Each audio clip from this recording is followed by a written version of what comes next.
not IPOB. They will do anything for money and influence, which sadly translates to how they see others.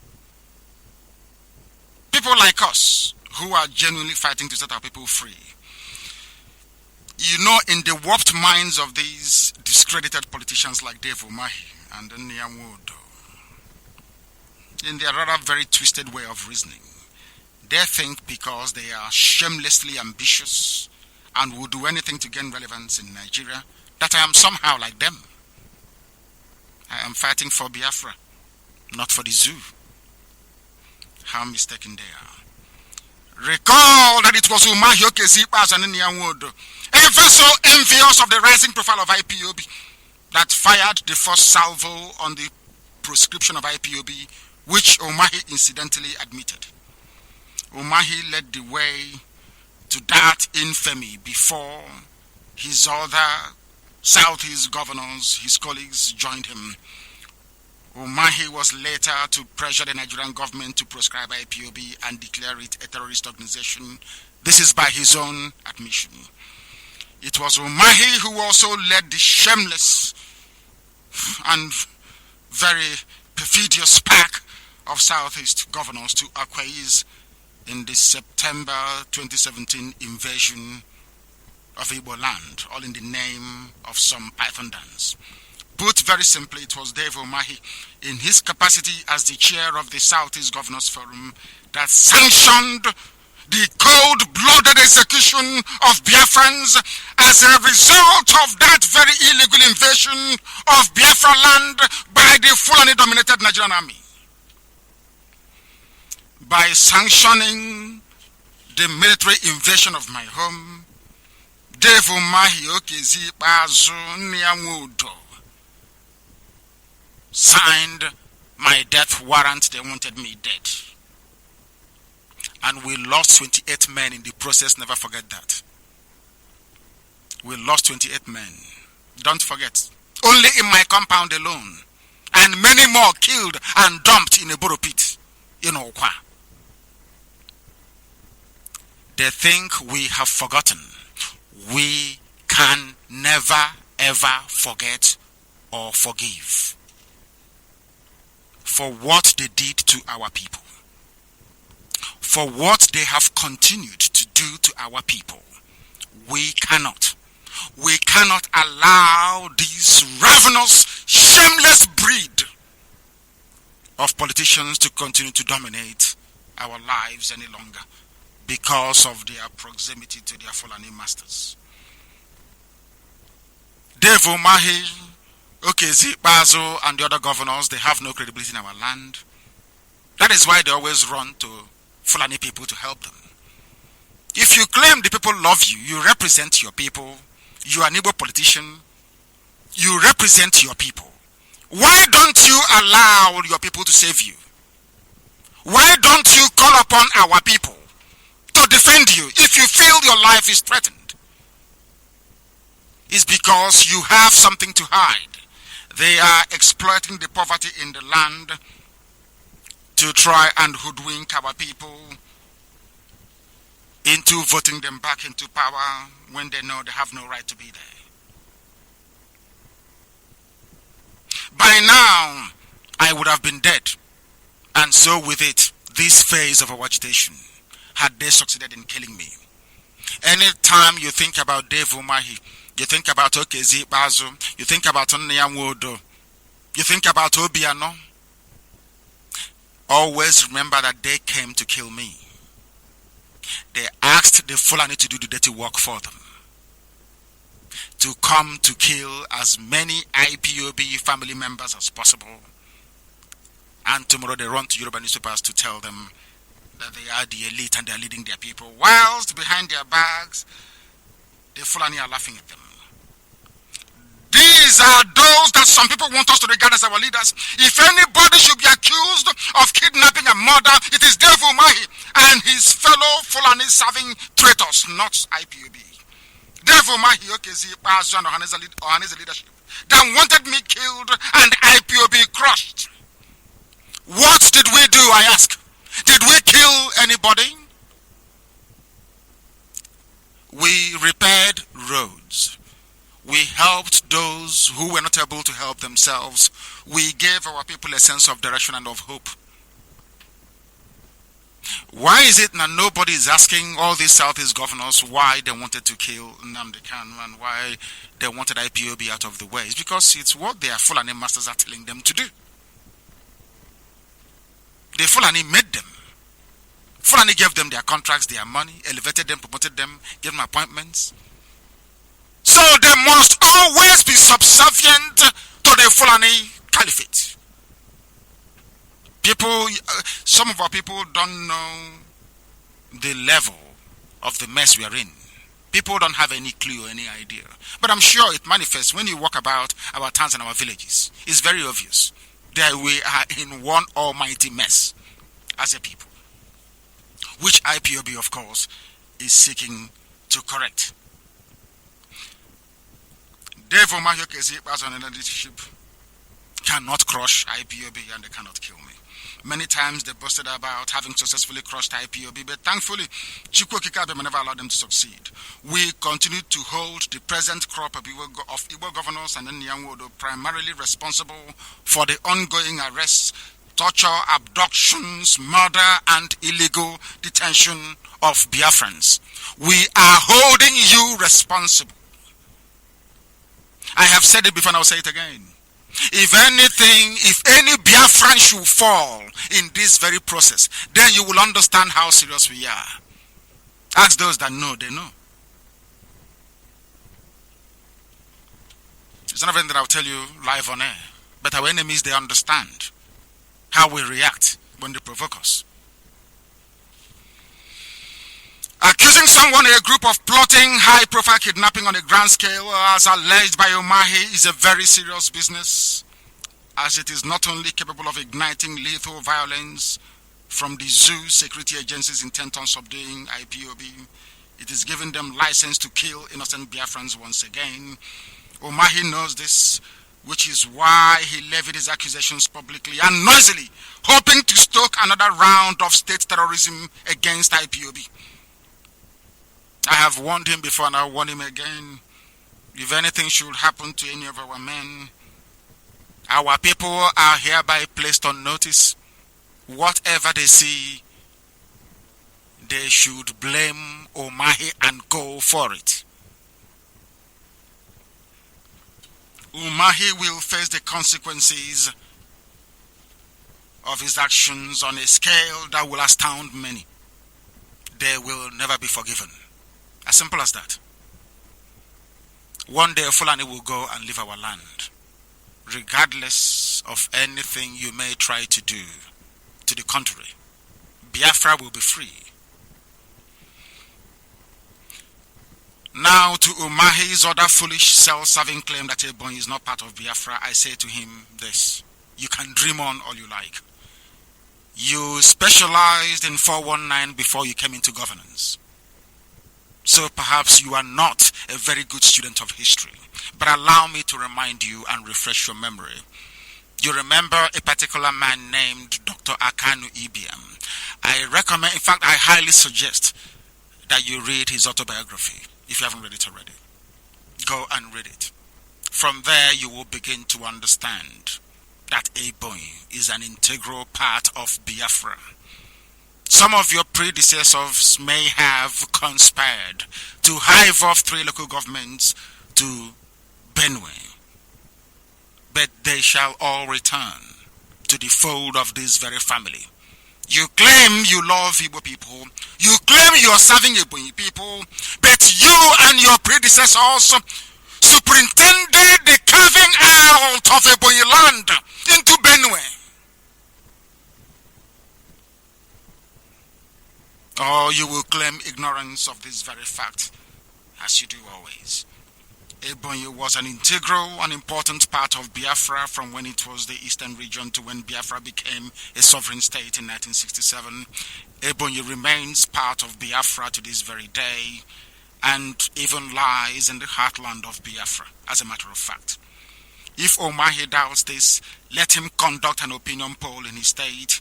He will be shocked that every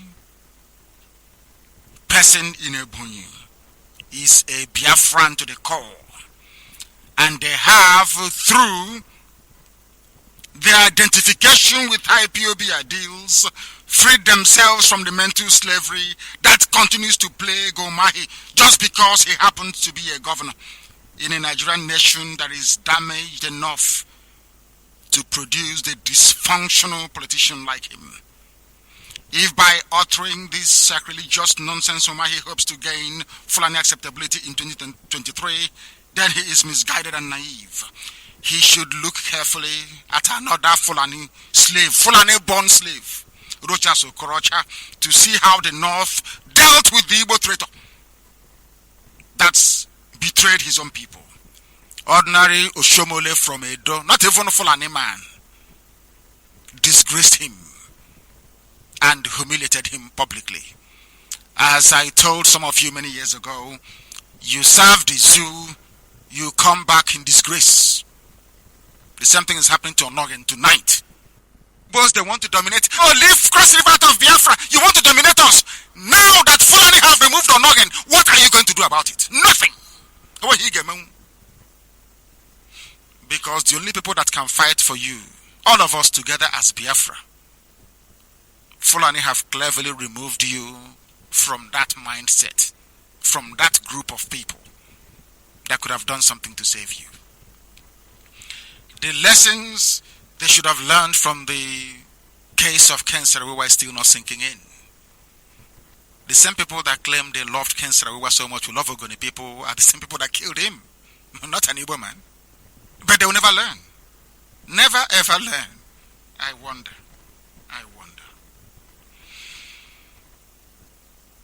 A few years back, all of you remember, the talk of the town was Awusa Fulani favorite son in Imo State government house, which is Okorocha, becoming the president of Nigeria.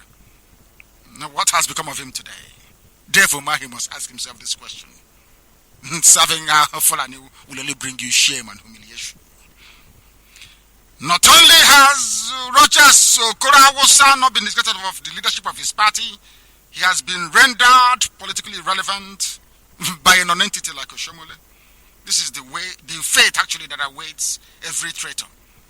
You will all come back in disgrace. Umahi and his fellow Fulani slaves never invited the army to tackle the menace of Fulani headsmen, still ravaging most of our communities still today. I am firmly convinced that the orchestrated clampdown on IPOB is a way for Igbo governors to clear the way for Fulani cows to graze on our farmlands. For most of our parents, farming is the only means of livelihood. After Obafemi Awolowo took all our money, deposited in the bank after the war. The question you must ask yourselves tonight, in case we get ready to play that very clip for me, the question you have to ask tonight is, why is it that Umahi, Ikpeazu, Obiano Ohaneze, and the rest of the pontificating Lagos Abuja-based traitors, why did you not invite the army to stop the massacre at Nimbo? Enugu State was under siege by Fulani men. You were calling everybody, they refused to take your calls. Ask Ifeanyi Ugwuanyi, he will tell you. Then, you did not stop Fulani headsmen from coming in, destroying our farms and killing us and raping our mothers. But you want the army to kill IPOB. Now, let us ask this, what did IPOB do to you? Because we are defending our land against Fulani headsmen. Please, let us remind the world what is happening in Biafra land today. We want to hear the voice of this, our mother. Are you ready? Please go ahead. Good morning. Morning, Namo. Okay, kid, a better aqua. I'm a better one. Even you don't connect on any. I can't say I go. Hello, Mama. I'm a Maria Laji. I'm a Maria Laji. Even in my economy. I want to get it down when I'm not going to go like the Lord.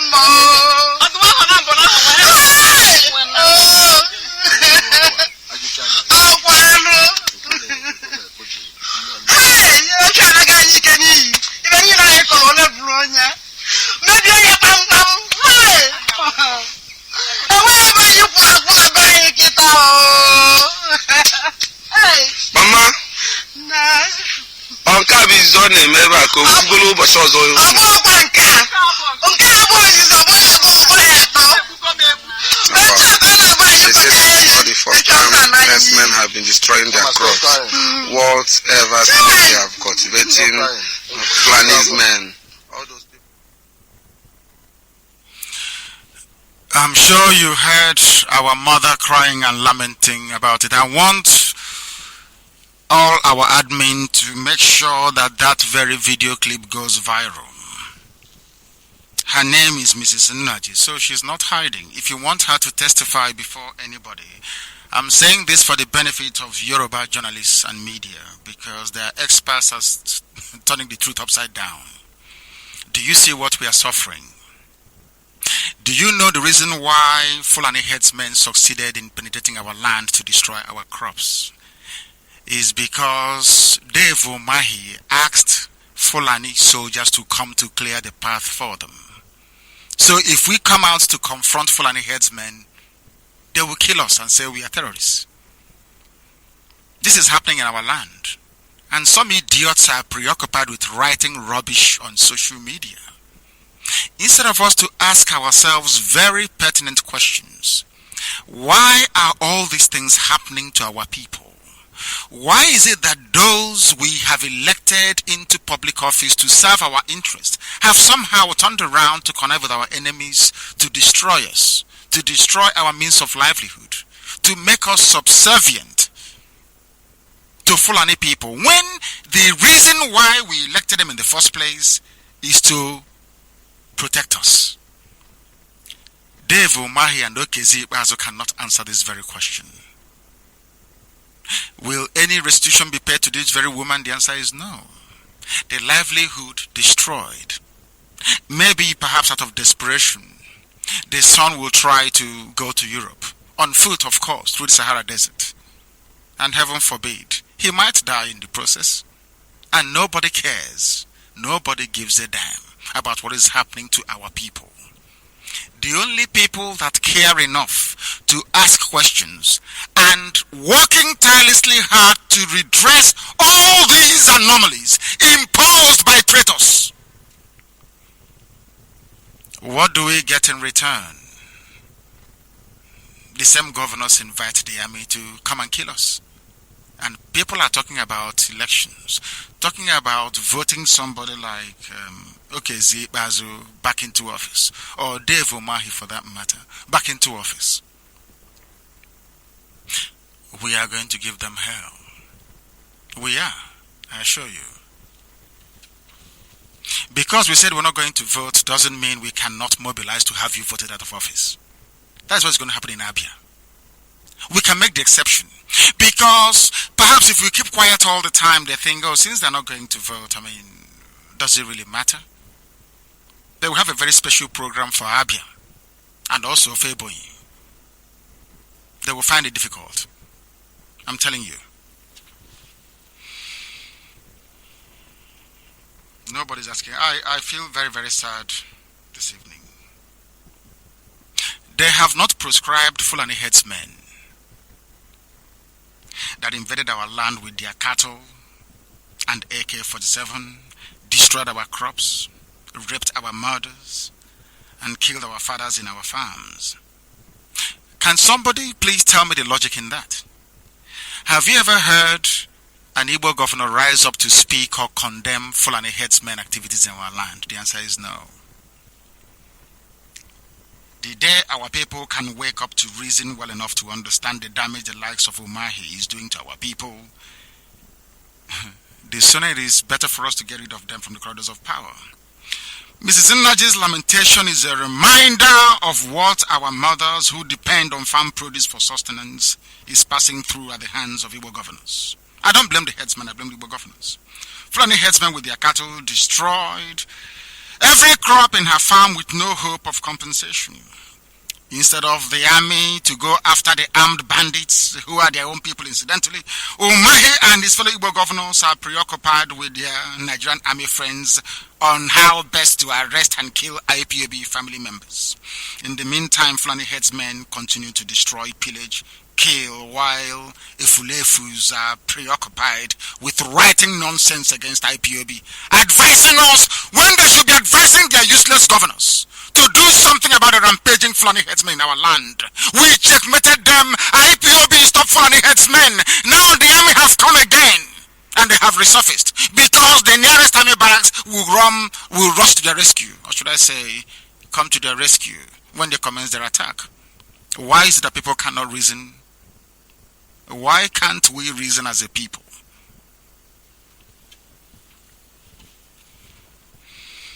They thought by running down my name they could create problems for IPOB. There is something they keep saying all the time that I've been informed in the past few days, that I entered into agreement with when I reneged on it. But the truth is that their plan was to use me, and I refused to be part of their nonsense. Chizzy also had the temerity to say that I don't keep to agreements, but he forgot that I have never met him in my life before. Talk less of agreeing anything with him. I have never met Chizzy before. He lives about, say, 1,000 meters from my house. That's where the government house is. I've never met him before. In my entire life. I don't know who he is. I have never met him. Tonight I want to put to bed this perverse notion that I don't keep to agreements. When I left prison, Kuje prison, the first people I met were Southeast Senate caucus. They hosted me to a dinner at the residence of the Deputy Senate President, Ike Kweremadu. I graciously accepted the invitation out of respect for the role some of them played in calling for my release from detention and the fact that Senator Baribe stood shorty for me. At that gathering, I was advised to keep a low profile and not to do anything to jeopardize the well-being of those who were still in detention. This was an advice, not an agreement, as some of them would have you believe. It was an advice I felt in all clear conscience I couldn't keep, because I felt that restricting my God-given rights to free speech and assembly was not something I was going to sacrifice for the sake of appearing to be an obedient, good Nigerian. They forgot that I'm not Rafo Wazirike, and I was determined that IPOB will never go the way of Masop. I was never going to let Biafrans down or allow myself or the great IPOB which I lead to become a toy for politicians as Masop has become. My bail conditions were a cleverly constructed trap designed to weaken and destabilize IPOB, which sadly had the imprint of internal Igbo political meddling. Had I maintained radio silence as was expected of me, people would think that I had compromised the struggle and not a man of my words. When I was asked not to speak during my court appearances, I broke that very protocol and I addressed the media. Nobody can stop me from talking. Nobody can stop me from speaking. That will never ever happen. I met Southeast governors on or around late August, early September of 2017, before they decided to send soldiers to kill me on the 14th of September of that same year. Those that attended that very meeting will confirm that I never reached any agreement with anybody present at that very meeting to lift the Anambra election boycott. I made it clear to Dave Umahi, who incidentally was chairing the meeting, and all those present at Enugu Government House, that Abuja, I made it very clear that Aso Rock must make concessions to our demands before I call off the boycott. If I reached an agreement with them to call off the boycott, then why did they send the soldiers to come and kill me barely 2 weeks afterwards, when Anambra elections was to hold in November of that same year? You can see that this accusation is baseless and false, like so many of their unfounded lies against me. On the issue of Nyamodo, most people do not know that I visited his home twice. The first time he was in the USA, I spoke to him on the phone, and we agreed to meet upon his return. When he returned, I went to see him. We had lunch together in his house and agreed that I will continue the agitation for Biafra while they continue to engage with the government to see what can be done to address the underlying causes of our agitation. I made it clear to him that I will not lift the boycott unless my demands are met by the government. He promised to do the best he can and get back to me, which he never did. The limited attempt by the Zoo Vice President Yemi Osibanjo to reach IPOB was truncated by Oganese and Igbo governors, because I made it very clear from the onset that nobody will negotiate for IPOB. I refused for them to negotiate for IPOB. They went back and tagged us. They tagged us terrorists, but first by banning all our activities. But they know they cannot stop us, because till today we are still evangelizing, today we are still gathering, till today we are still rallying, because Biafra is our land. Once they realized that I wasn't going to move from my position, the hatred against me and IPOB was intensified. They started to gossip with my name all over the place. They started to plant very subtle stories in the media that I don't stick to agreements. And I kept asking them, which agreement did I reach with you, and where did I reach this agreement with you? They know I have no intention of breaking my vows to my people. And if me sticking to my pledge to serve the best interest of Biafra means that I'm a man that doesn't keep the agreements, then so be it. Because Biafra for me comes first. Some of you will remember when I did a broadcast and I said that I will sacrifice everything sacrificable to make sure that Biafra comes. And I have done it. My family and my parents. I will sacrifice more to ensure that Biafra comes. People must understand this about me. Biafra is the only thing that is important to me. Everything else is irrelevant. I repeat, the only thing important to me in life is Biafra. Everything else is immaterial, including my own life, for your information. It is this sort of nonsense coming from shifty characters like Umahi that helps strengthen IPOB's determination to boycott the 2019 general elections. But it does appear that our non-participation, on the other hand, has emboldened the likes of Umahi and other traitors to keep destroying what is left for our land. That is why an exception must be made in Abia and in Ebonyi. In Abia and in Ebonyi, we must make an example of these people to tell them that power belongs to IPOB. How we're going to do that, I will let you know as time goes by.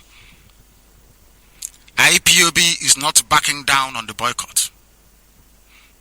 The presidential elections will be boycotted so that the world may know that we are in charge of our land, that our people are yearning for freedom, that our people want to be free from the shackles of oppression and subjugation by the Nigerian state. Nobody loves us. They can never love us. They don't love the Igbo people. They don't love Efik. They don't love Indizon. Nothing. Nobody cares about you. If you don't care about yourself, nobody will care about you. If you doubt me, look at what is happening to the Chief Justice of the Federation. Onogan is in very serious trouble because Fulanis don't want him, and there is nothing anybody can do about it. The same way we are all impotent. They are holding Dasuki. Despite court pronouncements, they are holding El Zagzagi despite court pronouncements, because there is no moral fiber in Nigeria. The entire system is corrupt. All Yoruba media is interested in is for the president to come back to Yoruba land so that Tinubu can become the president in 2023. That's all that matters to them. They don't care. They don't know what democracy is all about. They have no idea what democracy is all about. In the past few years, I think IPOB has proven that there are other centers of influence and power in the southeast and parts of south-south, and they know that very well. And as the success of our sit-at-home orders have demonstrated, we constitute the core of that power and influence and intend to deploy it responsibly to the protection of the long-term interests of our people by accelerating the coming of Biafra through a referendum or otherwise.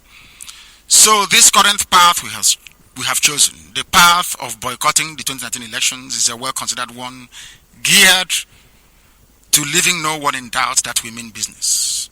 We know that some of our people are wondering what IPOB expects to gain when it refuses to participate in elections. That is why we are going to have our lines open in a short while, so we can debate this very issue. So I can answer all your questions. You know, I never run away from any debate. Those that know me, I never do. I never do. If you defeat me with a spirit argument, I'll go with you.